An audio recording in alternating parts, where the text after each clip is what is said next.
Kia ora koutou. 3:30, so we're going to get started here. Welcome to the session on Te Tiriti o Waitangi and anti-racist activism, Three Pākehā Educationalists Reflect. We're going to start off with a tribute to one of the matriarchs of the Pākehā Te Tiriti movement, who we sadly lost recently, Mitzi Nan, and she wrote a beautiful blessing called The Uncomfortable Blessing. So I'm going to start with that. May you be blessed with discomfort at easy answers, half-truths and superficial relationships, so you may live deep within your heart. May you be blessed with anger at injustice, oppression and exploitation of the earth and its people, so that you may work for justice, freedom and peace. May you be blessed with tears to shed for those who suffer from pain, rejection, starvation and war, so you may reach out your hand to comfort them and turn their pain into joy. And may you be blessed with enough foolishness to believe you can make a difference in this world, so that you can do what others claim cannot be done. All right, well, welcome to this session. My name is Kate Matheson, I'm the chair today. I am Pākehā. My ancestors come from Scotland and arrived here in 1861, so not too long after the signing of Te Tiriti o Waitangi. But I do like to pay a special thanks to the land and people of Ngāti Porou, where I grew up and where I was loved and educated. We've got a few little notices before we start. The community code, which hopefully everyone's quite familiar with now that we're a week in to Te Tiriti Based Futures. Right, and then I think just our other slide, there's some accessibility information there, website and a code to go to. We've also got Catherine O'Brien on closed captions for us, which is amazing. Also a little bit of info in the chat there. We've got Rochelle Stewart Allen as our moderator today, and Fiona Summerfield has been our support in the backstage, and they've been awesome, so special thank you to them. Oh, usually there's a partner slide. Are we thanking partners today? No? Well, massive thanks to the partners. Maybe I missed that slide. All good. Maybe Pākehās can't do partners. Yeah, always stuffing up the partnership. Cool. So today we're going to be doing some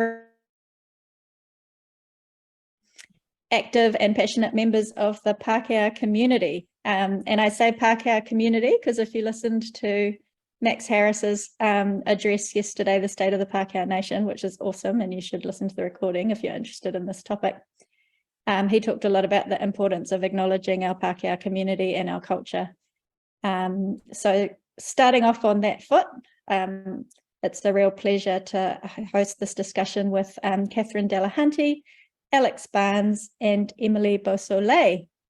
So I'm going to hand it over to them to, in that order, if that's all right, say a bit about yourself and what initiatives and groups you're involved in that you'll be drawing on today for our reflection. Kia ora. Oh, kia ora koutou katoa, ngā mihi nui kia koutou. Catherine Delahunty, English, Irish, Scots, Welsh, India. Te kauranga toko kāinga noho i roto I te whenua o Ngāti Maru, I roto I te Hauraki. I live in what has previously been called Coromandel. Coromandel is a plague ship that killed thousands of people through a pandemic in 1820s. So the real name of where I live is Hauraki. So I'm speaking from being privileged to live in Hauraki today. My family are Irish, the ones that came here to this part of the country anyway in 1864. I'd just like to acknowledge a couple of people before I start. One is, as mentioned by Kate, Mitzi Nan, who was very much a mother of our movement in anti-racism and in Te Tiriti education. And I also want to acknowledge Betty Williams from Ngāti Pū King and Ngāti Maru, who taught me everything I knew in Hauraki, and who I carry with me as a guide at all times. So I work in a lot of different fields, especially at the moment. I hate the government. They've just created a huge workload for a lot of us. But that's not the only thing that's wrong with them. But basically, I'm very involved in education, but also how does education become action in terms of te tiriti. So I work in different spaces like Kotari Trust, Ako Aotearoa, and particularly in a local group, which we created here in Hauraki called The Basket, Social and Environmental Justice, where we work towards being allies within Hauraki. And we are moving away from the one-off workshop towards how do we take our people from that step into a committed and long-term transformative activist approach to te tiriti, which is always needed, but especially right now. And yeah, I'm active in a lot of stuff which may not look like te tiriti work, but in our work on Free West Papua, it's about Indigenous rights, and in the work for the whenua, it's with respect to the tangata whenua's inspirational leadership and the protection of te taiao. So all of that's going off at the moment, and I'm also trying to write some stuff about the word discomfort in some essays.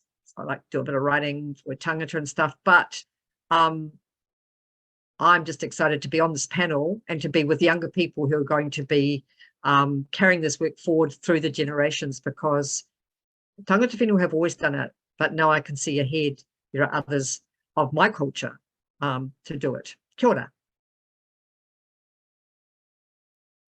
Alex. Yo, kia ora tātou, lovely to be here. What a vibe, give it up for this forum. And what a panel. Hoia no tēnā rā tātou, e ngā mana, e ngā reo, e mihi ana kia koutou, kua whai wāhi nei, ki te whakarongo, ki e nei kōrero, e pāna ki tēnei kaupapa whakahirahira o tira, ki ngā kai kōrero o mua, o muri, rānei, e mihi ana. Lovely to be here today, this afternoon, and I'd like to acknowledge all the other people who've spoken before us and who will speak after us. Not just over the last 10 days, but, you know, in general. That's why this particular initiative is so important, because it creates dialogue. So, and action. Thank you, Catherine. Dialogue and action, my friends. So my name's Alex, as I said. I live here in Tauranga Moana, where I grew up, on the lands of Ngāti Pūkenga, Ngaitirangi, Ngāti Ranginui, and three particular waka, Takitimu, Mātātua, and Te Arawa. And yeah, I have a daughter, 3-year-old daughter, almost 4, Hautunga Mary. She has connections to Ngāti Maniapoto and Te Tai Tokerau. And what else about me? My people are from all over Europe. I'm still figuring all of that out, but are generally, as I understand it at the moment, German, Irish, English, and French. And yeah, that's a bit about me. So what do? I've been involved in te tiriti education work since I was a pimply teenager, through my dad, actually, and my mother, who were both treaty educators. So Heather Came says, you're a second generation treaty educator, Barnsley. So I guess I am. I'm just fascinated and see the potential of te tiriti honouring relationships. And so that's what I'm about, and the disasters as well. But that's the beauty and the horror of it all. I work in, I continue to do te tiriti related work in a number of areas, mainly in schools, communities, all sorts of communities, organisations, NGOs, businesses. I have affiliations to Groundwork, Jen Margaret and the crew. What up, Jen, Victoria, Koutou Ma, Jordan. And I also am involved with Heather Came in facilitating an online decol group called He Ho Miro, which is just pretty free range. And I work with Tupuora, which is a Māori educational consultancy, kaupapa Māori, who do a lot of work around tikanga and reo, and I do a lot of education, te tiriti education work that links in with te reo and tikanga. So lovely to be here. Thank you all. I'll stop there. And thank you for joining us this Avo. Emily, yo. Yeah, kia ora koutou. It's hard not to be able to see everybody. I find I'm stoked to see these beautiful faces, but I really thinking about everyone here with us.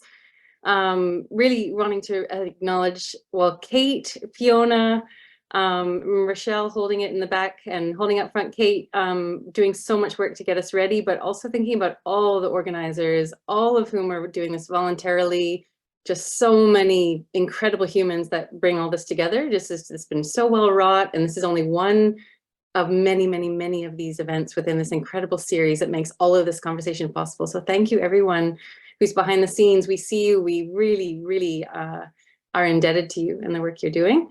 I'm Emily Beausoleil. My people hail from England, France, and also Scotland. And as you can hear from my voice, I was raised on the unceded territory of the Musqueam and Comox nations and Turtle Island. So I dip my toes in the ocean here, and it connects to the shores that raised me. But I currently live where Te Atiawa, Taranaki Whanui, and Ngāti Toa and Mana Whenua. I'm very privileged to be able to spend a life learning to live into the responsibilities that come with that gift of living in this incredible place. What else do you need to know about me? I teach politics at Te Herenga Waka. That's one site of politics, always. These spaces we get to open up where people actually have sustained time with one another, with really different life experiences and perspectives, and get to look at really big questions about how we should live together. But probably what brings me most into this work is I study how to encourage listening among advantaged groups around structural issues. And that brought me into a relationship with and into designing, collaborating with Te Raukura O'Connell Rapira, who used to be then with the director of Action Station. And they said, hey, do you want to make this thing called Tauiwi Tautoko together? And that was 5 and a bit years ago, and we're still going strong. So that's the work that I come into the, bring with me, and all this incredible community of about 450 or almost 500 beginning today, actually. It's just grown to almost about 500 folks who've beginning to train with us.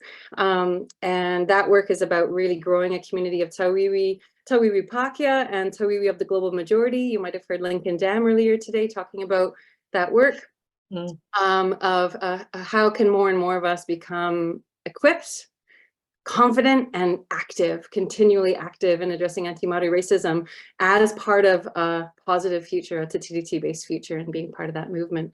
So that's the work that I bring in. And the last thing I'd mention was Tauiwi Moma Tike Mai and being a part of the Pakeatanga work that's happening in that context. So one of the groups that with Rochelle and Catherine and a bunch of other wonderful dreamers, started a Decentering Whiteness kind of support community of support and accountability, community of learning group.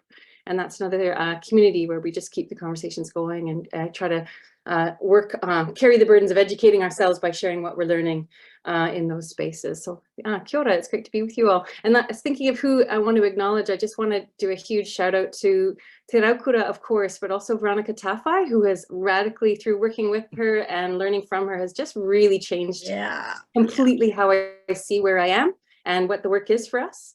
And in particular, real orientation around the fact that we are never just individuals, that we always are meeting all of that lies behind each of us comes into the room in any given moment. And the more we're able to see that, recognize and feel that, I think the more that we'll be ready as a people, even be able to think of ourselves and be able to finally be ready to meet as a people. So kia ora, I'm really lucky to be here.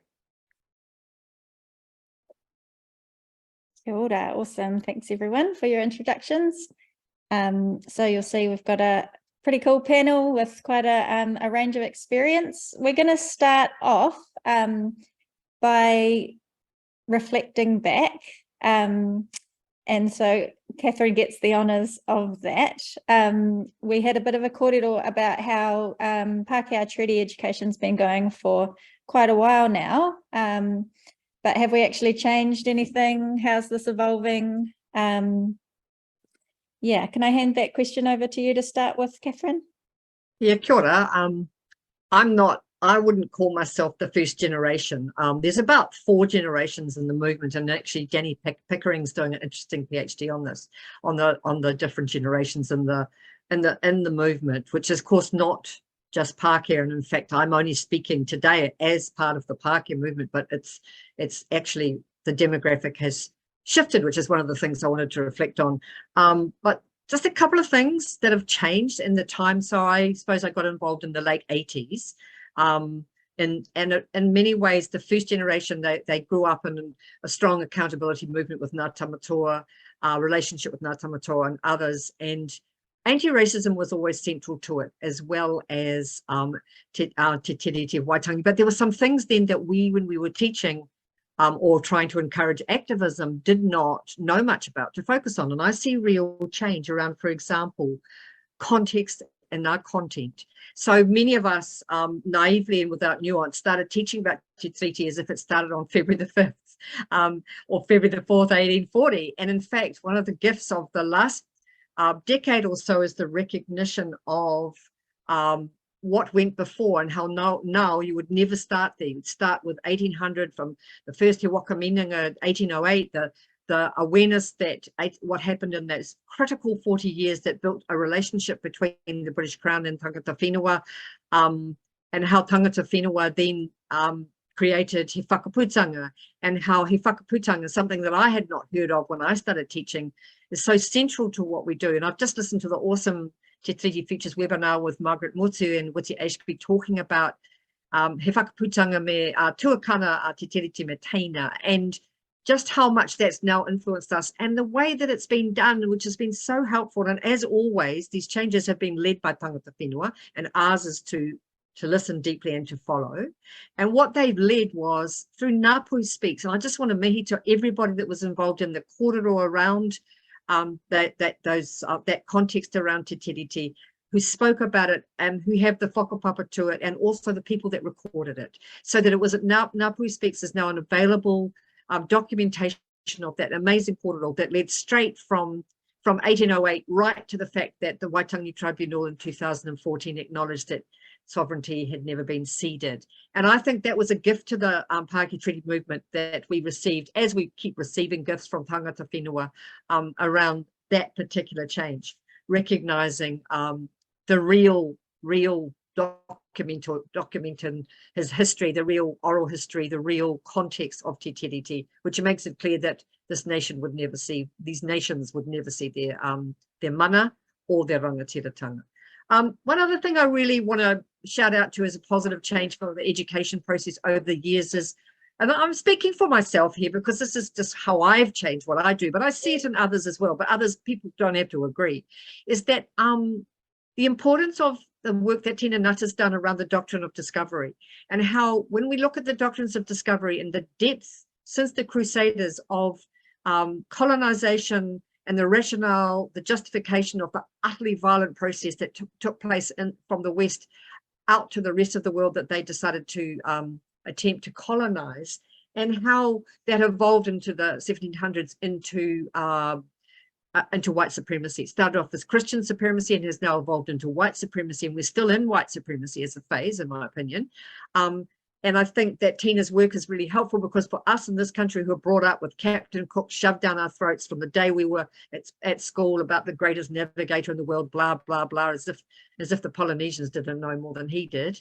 And just the whole thing, that's really shifted through Tina's book, Kia Mau, is very useful, because we can refer people to that and say, hey, this is a different narrative. So changing the narrative over time has been really important. One of the things that's not so great I see in the current time, which has evolved out of a greater recognition of Te Tiriti in theory, is tokenism and appropriation. And so I think I would not say that our movement is involved in that, but I'd say that the wider treaty education, which is used in institutions, can also become tokenistic and appropriative. And I see that in like Tertiary Education Commission encouraging people to focus on, in the education world, just focus on pepeha and karakia, even if there's no Māoris in the room, and even if you've got no idea what you're saying or why you're saying it. And so I think one of the things the movement should be doing, and I certainly do this, is challenge appropriation, tokenism, and really acknowledge that we must not commodify things we don't understand. And if you don't understand it, don't do it. But there are also other changes. I mean, believe it or not, when we started way back then, in our ignorance, we talked about texts plural, and I think now it's pretty clear that Te Tiriti is not text plural, and that what we really needed to understand from the outset was Te Tiriti, the te reo text of Te Tiriti, is the only one, and that that confusion is a strategy of the powerful to actually find benefit for themselves. So when you confuse people by saying, oh, there's many texts and there's a treaty and there's te tiriti, that's been really unhelpful. I think we used to teach that, and I'm not sure it was helpful. I think now we don't do that. We just go, hey, te tiriti, and then there's renditions, that there are colonial versions for colonial agendas. And I think that's been really clarified also by the Action at Te Papa. Shout out to those guys. But it is actually that has shifted. The last thing I want to say is that the movement itself has changed. So the movement itself, I remember going to Waitangi for 22 years in a row, and the first 10 years or so was a bunch of Pākehā women, a couple of churchmen, and Betty Seo from Samoa. And that was it.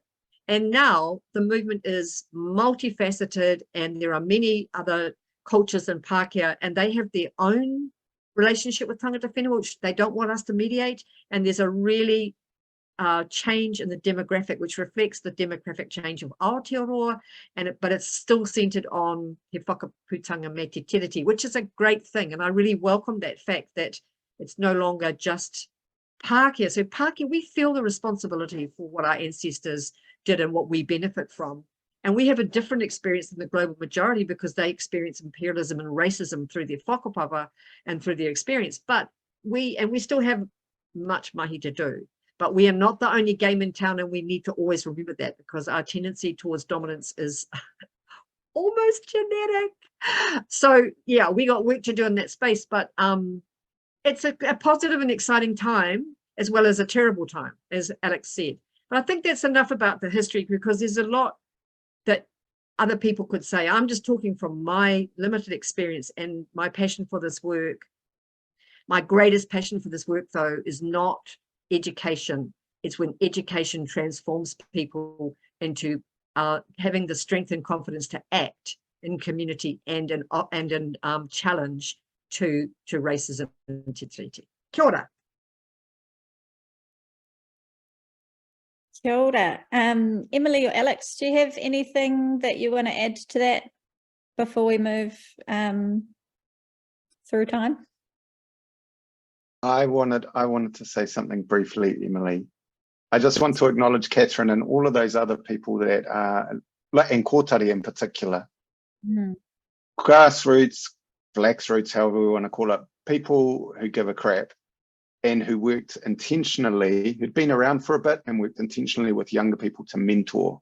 I can't say enough about the importance of mentoring relationships in this work, because it's extremely isolating at times, pretty crazy and wild. So having people like Catherine, I'll just name Catherine, there are many others, but Mitzi as well. I want to acknowledge Mitzi. I want to acknowledge lots of people, but I'll just name Catherine because she's here, and Mitzi. Be there to help mentor in different ways. And that mentoring has changed over time.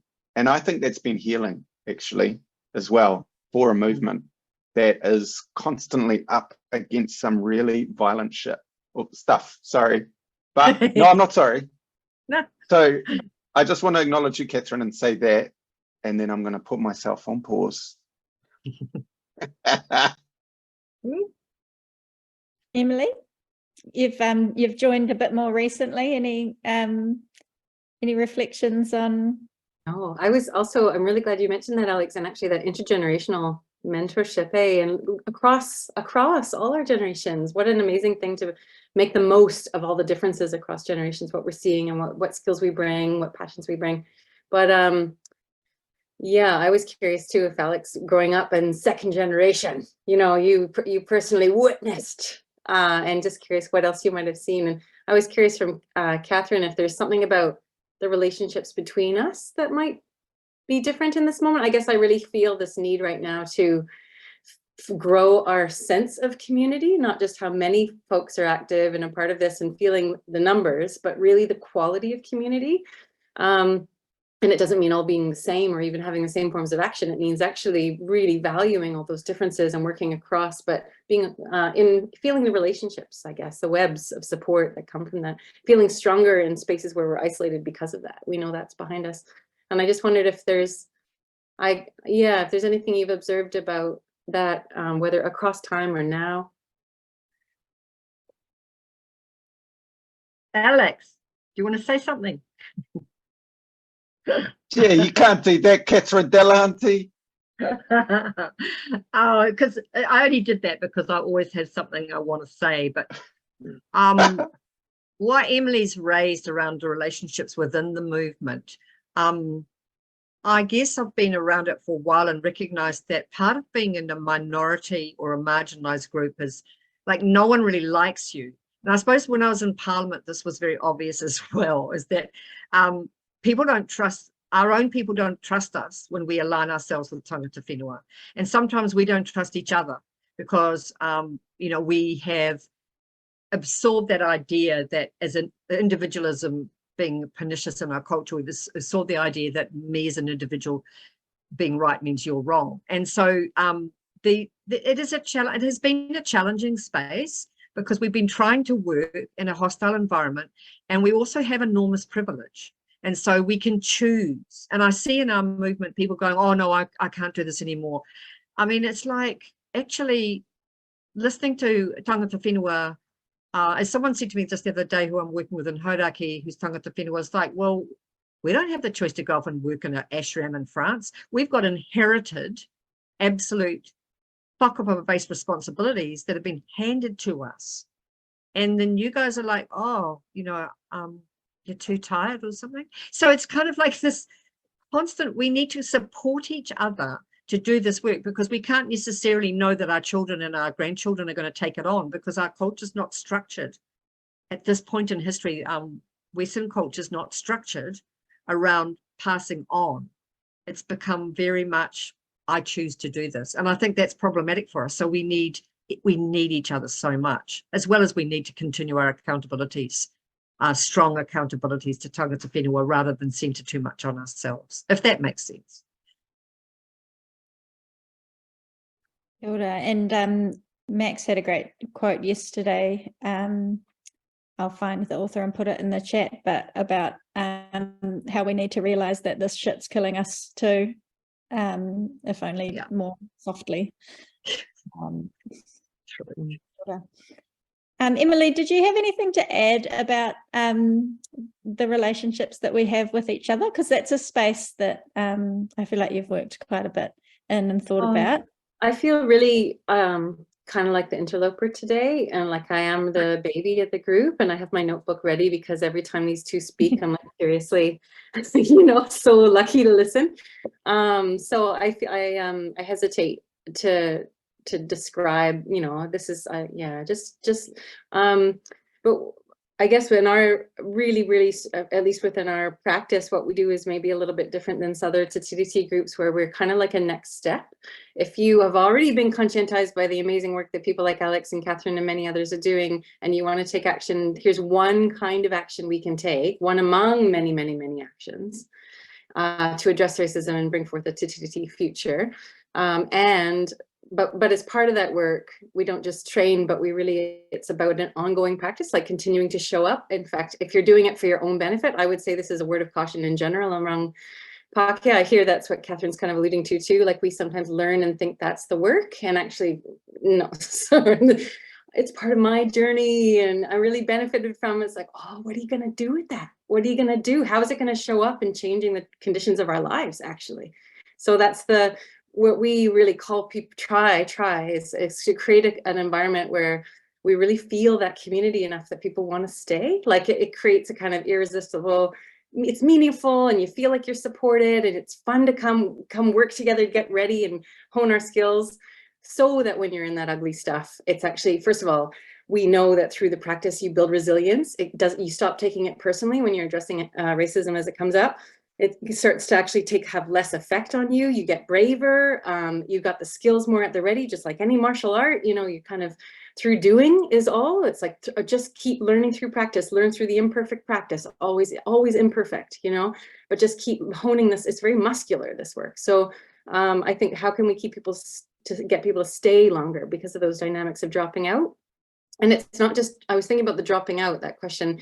We feel really daunted because it feels so massive. Yes, any structural change is like freaking massive. But we then have this, that's because of a misunderstanding about how change happens. Change happens through many, many, many, many diverse forms of action across all different points in the system. resonating together over time, or amplifying each other over time, creating other systems. So we need all these forms of action, and no one does it all. We need each other, but also we have short-termism. You know, we're new to it, and so this movement, and even realizing what we're in, we have a sense of urgency, which can also be impatient. We can only be looking at short-term goals and then get discouraged. It's actually about resilience too, like that muscle needing. Anyway, so I just feel like what can keep us staying, what can make us stay. And part of it, I think, is community. I do think that's key. So our theory of change with Tauiwi Tautoko is like, how can it be a place you want to come to and you feel part of, so that actually you get sustained, so that you can just keep showing up, you know, without, as Catherine said, this overemphasis on how are the Pākehās doing as they do this work. But I do think that without that sense of support and community, and being able to have a bit of a space to be like, what are you learning? How is that? Can I get some feedback? You know, bringing ourselves together, being humans together, feeling supported. That is maybe a key ingredient that I just feel is really key for us going forward. At least that's been the way we're working. I don't know what we'd do without it. I'd love to comment a bit on that, because I think that's where we're all coming to now, is the sustain issue, where it's not so much people. A lot of people want to do a Te Tiriti workshop. They want to tick the box. A lot of organizations do, but we're not doing it for those reasons, which Emily very clearly articulated. We're doing this because we're trying to support the realization of Te Tiriti. So what does that mean? And I think it's different in different places. Like, I'm not in an urban environment. I live in Hauraki and very much in the rohe here in the country. And what we're doing with our little community is just an experiment, much like yours with Tauiwi Tautoko. Like, you're just experimenting, and that's great. So we're experimenting with, our group is experimenting with doing a workshop and then inviting people into a book club. And so we have what we call it a book club, because that's a nice, safe little Pākehā name, but it's not a book club, it's podcasts, and it's also kōrero. So once a fortnight, we're online talking to each other about what's happening in our real lives around Te Tiriti, and having this thing called Te Tiriti moments, when we recognize we're in one, but we don't know what hell to do. And so we can help each other. And what I'm seeing after the last 2 years of that, this was started by an 18-year-old person who facilitates us. What I'm seeing is people changing in the way they behave in their organizations, and we're now leading them from the book club to the action. So we go up to the courtroom, High Court, to support Ngāti Hako, and we go out and support the Rangiriri. We were at Rangiriri, our group, when the call out came from Te Pāti Māori about the attack on Te Tiriti. So these people, and we went as a rōpū to Waitangi this year. This is just people who came out of our workshops, but we're trying to move them into places where they get analysis. Because I think one of the other things is relationship, but also analysis. Like, the short-term thing is pernicious in all campaigning. It doesn't work for campaigns. You need a deeper analysis. And I think having people to analyze with, which is why I love Kōtari Trust, because that's what we do, but having in our little community, just having this feeling that the basket, that we're all part of it, and that we can move from learning to discussing to analyzing to action within this one little group. It's actually showing real dividends. Like, we're actually feeling like people are becoming visible and braver. And, you know, Pākehās need to be braver, and this is one of the goals of it, is help us together be braver, because, you know, there's the validation of racism at the moment is next level. So we need to have, I'm not interested in one-off workshops. We've got to demand that every time we do a workshop, you have to meet with us in 6 months and tell us what you've changed. And that's proving quite challenging, because organizations don't like that. But otherwise, what's the point? Kia ora. Alex, you're working lots in the education sphere. What are you noticing there that's relevant to relationships, or even to just this time we're in at the moment? Yeah, great reflections from Emily and Catherine. Wow, rich. Could just listen to them. Anyway, what I've been interested in education, but not just education as a site that is, if you want to colonize anyone, create an education system. But it's replicated across society, right? These forms of colonizing, the colonizing project never ends. Well, I've been really interested in seeing the structural and relational work at play. And so recognizing that the structural work it's kind of actually the soft stuff that you can move and change. It's the relational hard work. And relational skills and values are often thought about as soft skills, but they're actually really hard. So I just want to acknowledge the conversation that Catherine and Emily were having there, and the discussion that they were having. So I'm really interested in how institutions, organizations can change through policy, practice, and procedure, and how relations between people change as a result of that as well. So vice versa, they kind of both influence each other. So in my work, I'm seeing, particularly in large like organizations, bureaucracies, there's a lot of dead zones of the imagination, which is a term that a guy named David Graeber talks about. I love it. You know, he's great. He's amazing.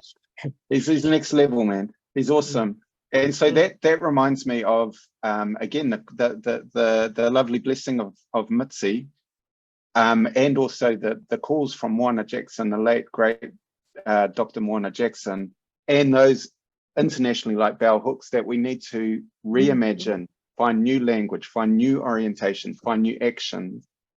And this work, to do that, this is ongoing. So if any theme is coming up from what I'm hearing, it's showing up, it's ongoing. So that's the risk in organizations and schools I see is, oh, we've done the treaty stuff.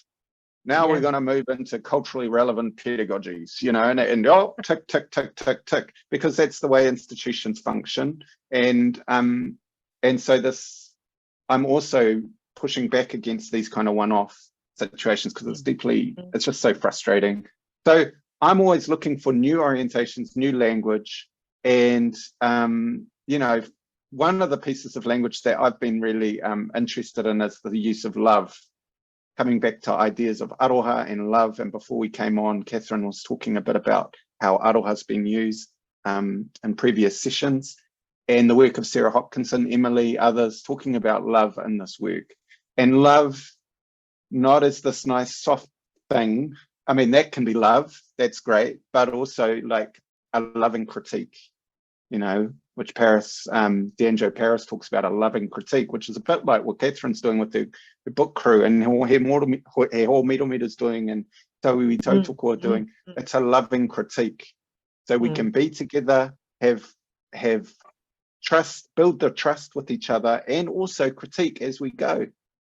Because we need that. We need to have fun, man. We need to have fun because it's so serious.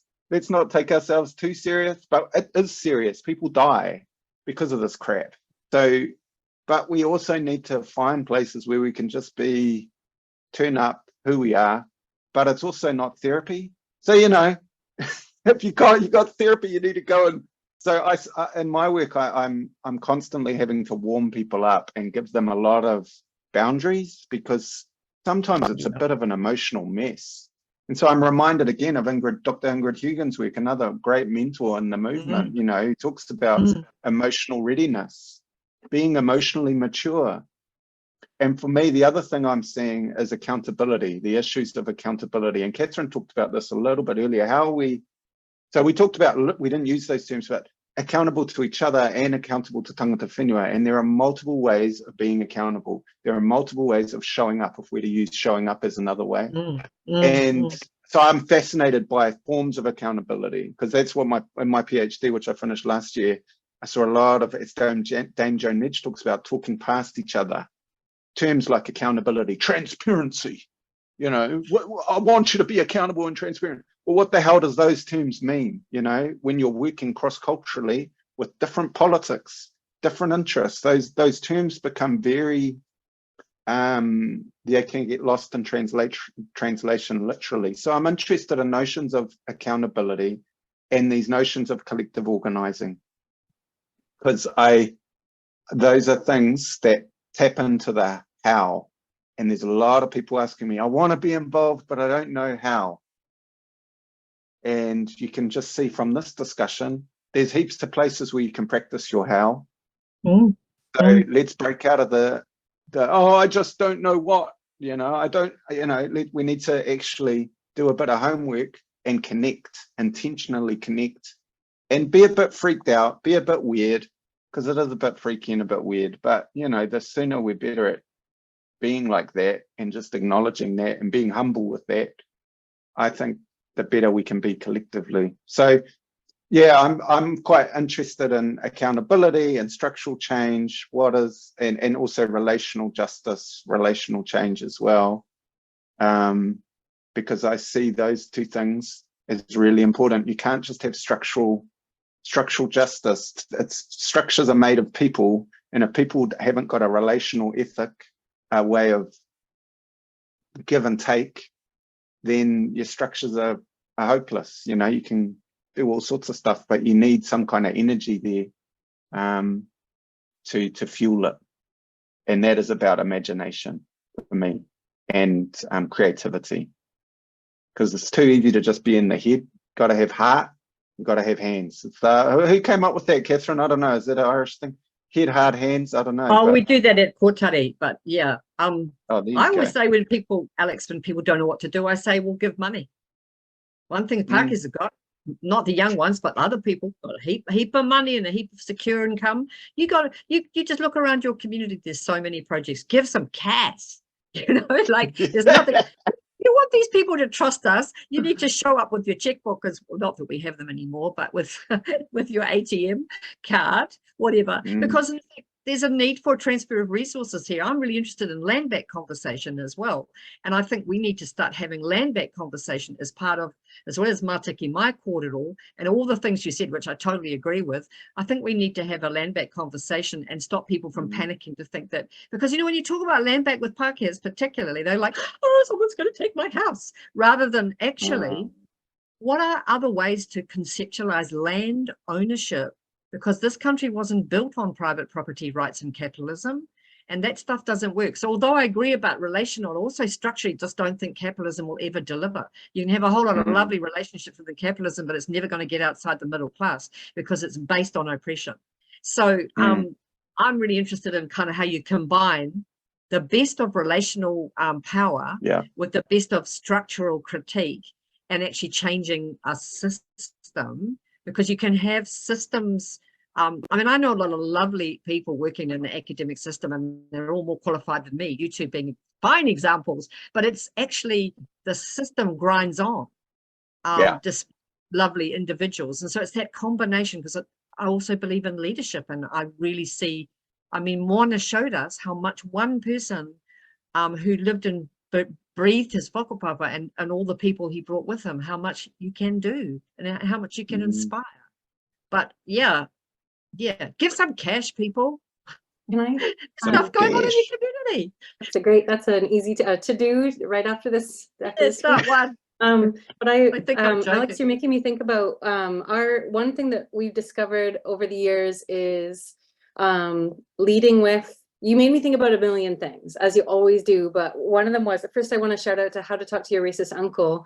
Gayatri and Jess from that wonderful group Fireside Collective, they coined the phrase compassionate accountability, which I feel like really brings what you're saying to life.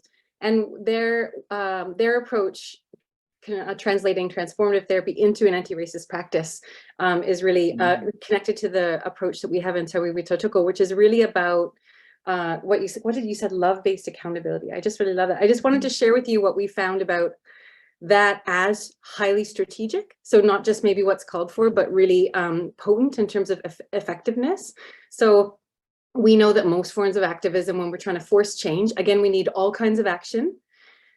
A lot of forms of activism are about like pressure, volume, performing expertise, getting critical mass of numbers to make it difficult to do the unjust thing.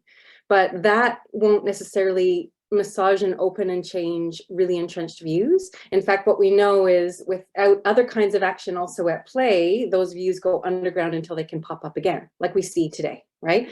So we need, when it comes to opening and shifting the most awful of racist collective conscious views, we need another kind of mode of action or way of relating. And the way that we've developed the way of having anti-racist conversations that we've developed is this, it's almost like, it feels really counterintuitive sometimes, where it's actually leading with listening authentically, not listening to the face value, because the risk is then you're actually validating this racist thing. That's not what we're listening for, and that's not actually what you're curious about. It's actually looking to the collective inheritance that lies behind particular experiences, but also collective experiences of the society we're in, the water we're all drinking, you know, swimming in. Also even like the emotions or values that might be hidden that are driving this person to feel this way in this moment. So, and again, this is really indebted to Veronica Tafai, who would say, you know, like when something racist comes up in our workshops, I don't just see the person, I see their parents and their parents' parents and all that lies behind them. And I see that whole society in that time that is being expressed in that one particular moment. And so we have this opportunity, as she would say, to actually change how that collective consciousness moves forward. So that moment is like a gift, is generously how she's strategically talking about it. But the way that that change happens is not, and this is from years of working with all these people, conflict mediators, therapists, Te educators, and performers. So 4 sites of practice that are really excellent at keeping us open and listening, even when we're being implicated and challenged, and the whole world as we know it is being changed before us, right? So all of these practitioners, one thing that they did across the board, across sectors, unlike a lot of our forms of activism, is they led with listening, and they led with that allowing for what is already present in this moment, all that lies behind, like Veronica would say, that is unnoticed by Pakya, that is invisible to ourselves, allowing that to be brought forward, invited to be named and noticed. And actually, if we let it be there without rushing to change it right away, it actually being noticed means it can be felt. And that's what catalyzes shift in many of these moments. So we have this, that's just what I want to offer, this almost leading with listening, or leading with aroha, leading with this, the relationship actually allows for diffusion of aggression, a disarming effect. It allows for opening to hear the new thing, because we actually know on a neurological level that when you are being challenged in an overt way, you actually, it limits your ability to take in new thoughts or challenge your own. And so we actually need other ways. So I just really felt like all that scholarship about what actually changes minds, it feels actually strategic. So potent what you're describing about a love-based accountability. So I thought that might be useful for others in this context as well. We've really found that's the case with when we address racism online. Would you agree it's a dance? Because for me, it's a dance between each individual that you strike, that you have to treat with respect and love and care and see their ancestors.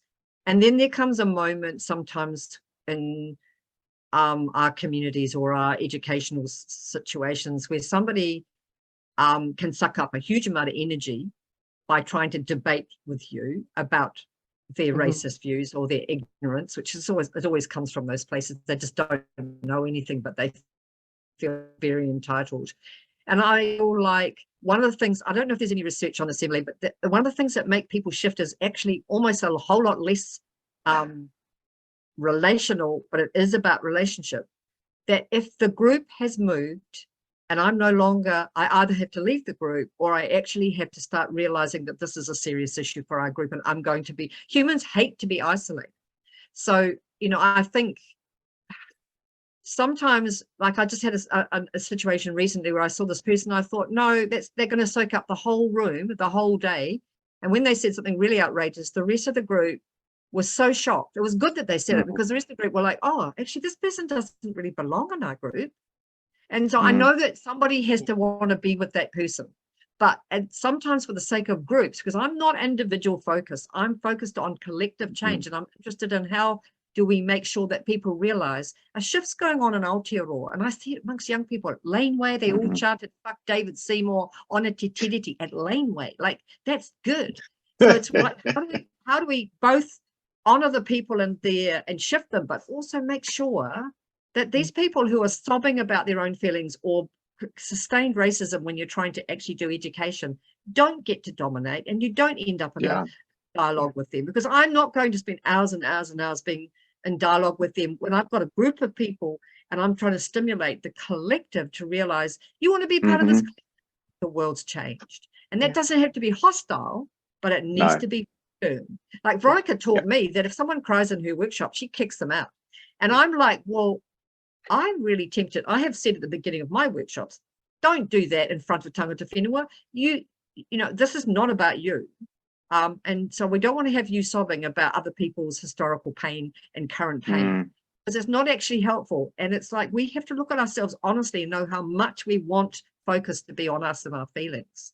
And of course, we're humans with feelings, and it's the feelings that make it real change. But I'm just guessing that it's a dance between that, you know, it's a balance between those things. And like, we do triaging, like you, this is what I mean by different kinds of action too. It's only a sliver of the pie. Absolutely. And so when there's an opportunity to actually have any kind of shift, and you have the time, and you're the right person. So this is why I think it's especially Pākehā labor. It's very emotionally draining. Like, it's us coming for our people and massaging those over time, but also signaling critical mass. Like, the norm itself is shifting. I get really excited about that too, and that's through not through engaging all the time, but just like moving on. We are resonating with that new norm as the Overton window shifts, as they say, and also respectfully, but shutting it down is absolutely required and necessary.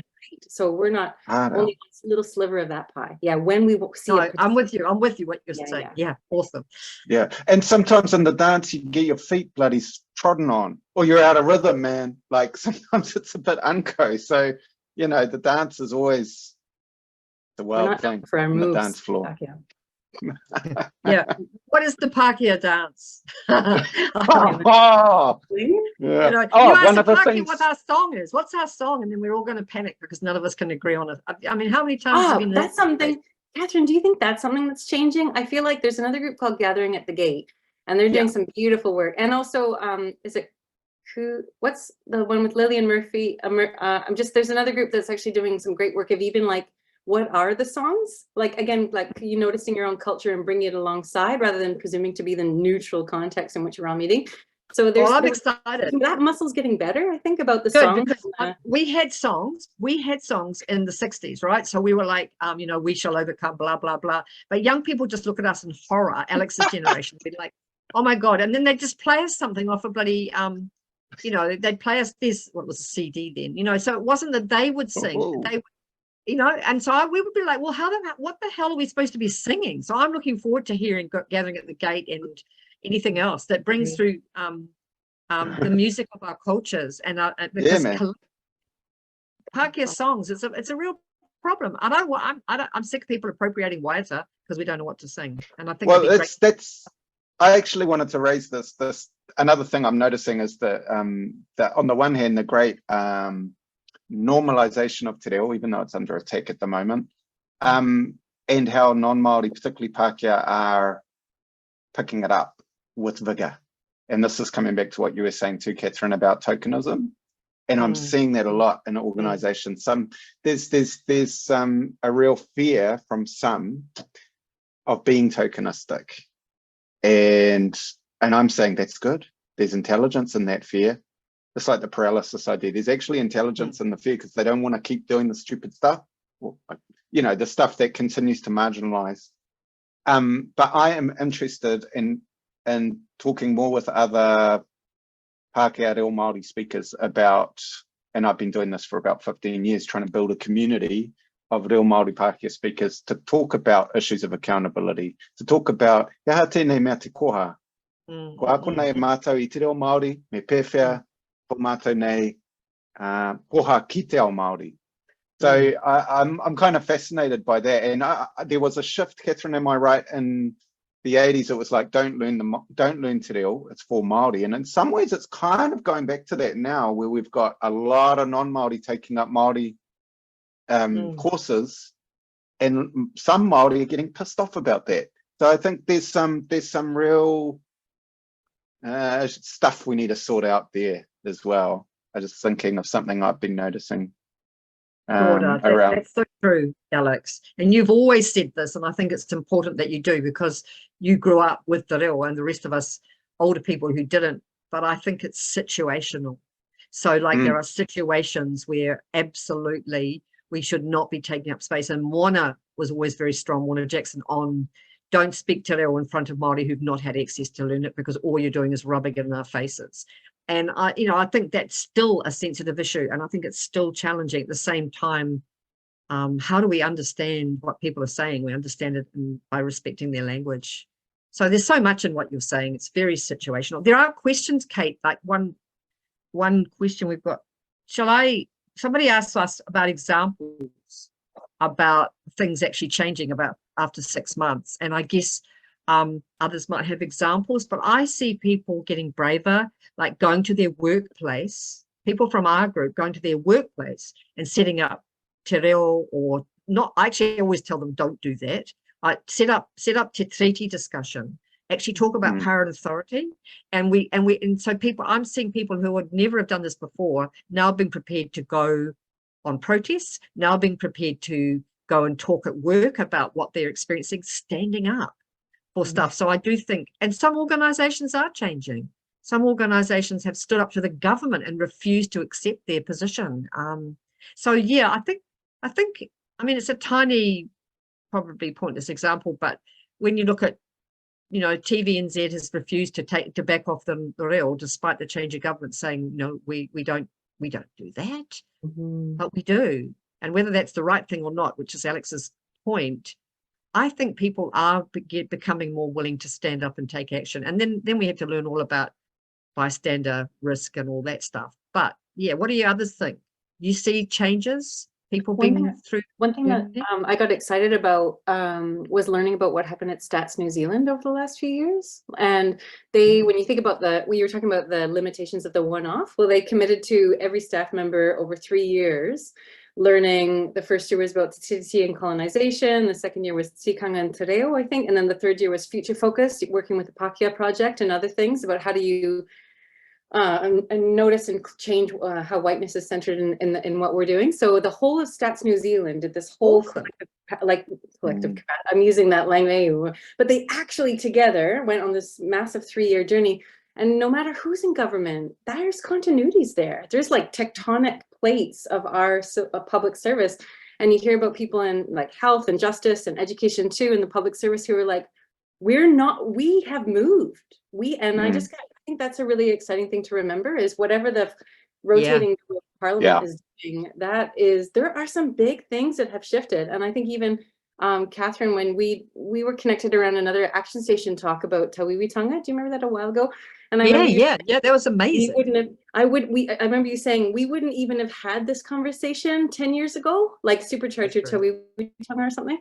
But it was like, how? And then there were how many thousand subscribers to that talk? And I was like, wow, there's actually a real, it feels like a real movement and real critical mass numbers. I think the challenge here is there's a lot of passive support.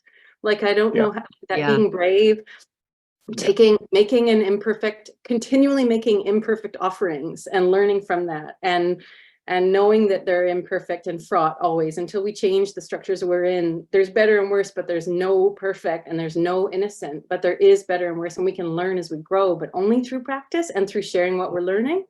So the practice, the imperfect offering is something that I just keep coming back to. But so I really, that feeling of how to, I think maybe with the new government, one of the things we've seen is like some that were kind of saying, oh, it's already happening, I can kind of watch and support, actually feel like we can't take it for granted. And maybe there's a little more activation, which is great. And like you said, there's lots of places people can go, even in this chat, about what next, like what kinds of action or communities can I connect to. So I really encourage continuing, that sense of translating into action. But there is a change in terms of how it feels like there's a metaphor Jess Bernsen-Shaw and Te Rakura Okano Rapara have used about the balloon and the rock. Do you know that metaphor? So the politicians are like the balloon, and you try to change the politician's mind and it bats one way, but it comes back another. But it's because it's tied by a string to a rock, and the rock is the people. And you stop focusing on that balloon, which is really going where the people go, and you just focus on the people. And the privilege of being in these bodies is we get to have conversations with people that would never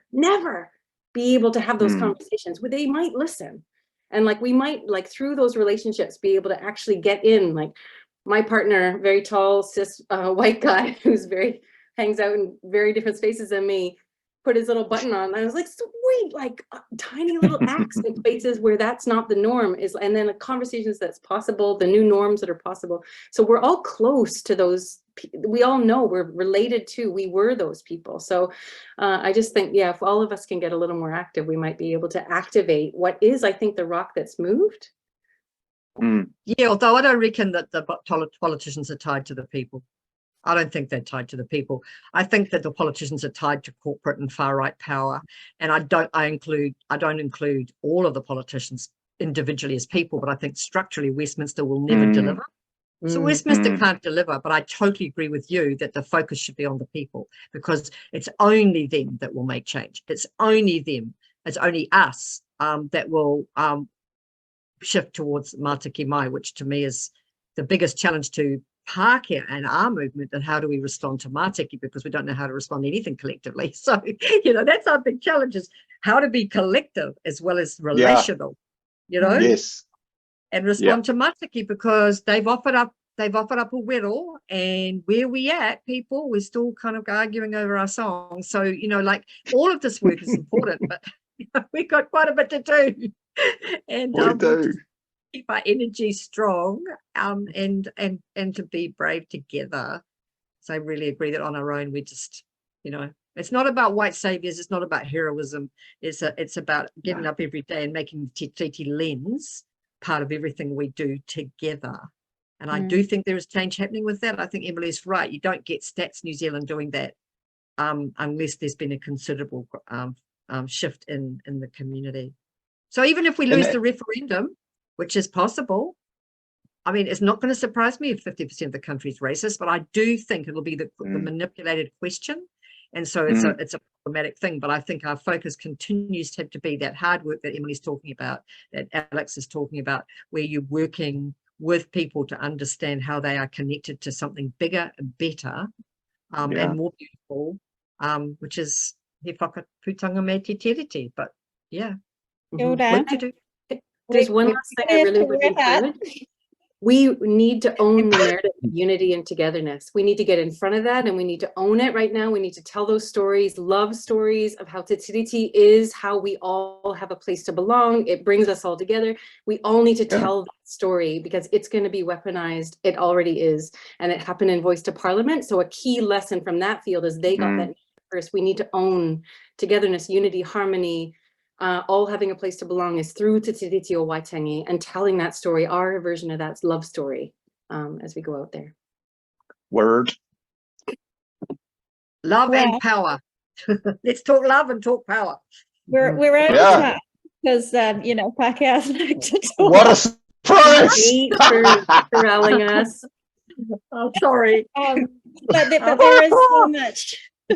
There is so much that's important in this moment, and yeah, thank you all for really beautiful and awesome contributions. I mean, the key message for me is that we don't need to do this alone as Pākehā. We do have a history to learn from, many ways that we can act. If you want to learn anything else in life, you ask people who know, and you Google it, and you look it up, and you get into it. So that's what people need to do, whatever, you know, wherever they're up to in the journey. So on the note of love, I'm going to close with, we have our partners slide. And there's that beautiful fat kereru that I've been noticing on the partners slide, which is actually a counselling service, if anyone's been curious like me. But on the front page of the Te Tiriti Based Futures website, you can find out what the mahi of all these logos is, if you're interested. Awesome. So I'm going to close with a love letter that was written by a bunch of cool people, including Alex Barnes, Emily Beausoleil, Kay Benseman, Anna Dean, Sarah Hopkinson, Sarah Morris, and Rebecca Sinclair. And it goes like this. We are tangata tiriti. Our ancestors came from other shores, and we call this land home. We live where tangata whenua hold unceded sovereignty over this land and its treasures. Te Tiriti o Waitangi is a gift, a generous gift, because it gave us a way to call this place home. We are grateful for this gift, and we love this home. Te Tiriti provides a foundation for tangata tiriti to belong. Te Tiriti is a beautiful promise, an audacious dream of belonging together. It creates the vision for us to live peacefully with each other, valued for who we are. We stand in solidarity with tangata whenua. The current government intends to undo progress towards honouring Te Tiriti. Let's take our love for Aotearoa and Te Tiriti and make our voices heard. Through honouring our promises, we restore, heal, and thrive together. We can realise the vision of Te Tiriti in upholding the ongoing authority of tangata whenua and advocating for tino rangatiratanga. Kia ora. Thanks everybody for coming and listening. Kia ora. Thank you so much, Thank Alex, you. Emily and Kate and Fiona and Rochelle and Te Treaty Futures and everybody. It's going to take everybody. This Thanks, everyone. thing. Perfect offer, Yeah. Alex.